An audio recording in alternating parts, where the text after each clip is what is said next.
اربکیانو په جوزجان کې سپین ږیرو په ګډون 15 ملکیان شهیدان کړي. د جوزجان ولایت په اقچې ولسوالۍ کې سیمه ییزو پولیسو اربکیانو په یو کلي برید کړی.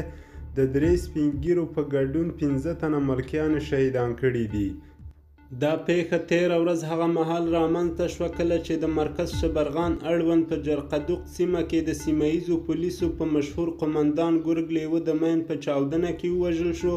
له چاودنې وروسته د یاد قومندان اړوند اربکیانو نږدې کلي باندې برید کړی. یو پلار او زوی او 3 تنه نور سپین ږیري چې عمرونه یې له 80 تر 90 کلونو پورې دي لومړی سخت وهلي او شکنجه کړي او بیا یې په ډزو سره شهیدان کړي دي. د سیمې خلکو د دغو شهیدانو جسدونه نن د جمعې په ورځ د اعتراض په توګه د جوزجان د والي دفتر مخې ته راوړي وو او د عدالت غوښتنه یې کوله.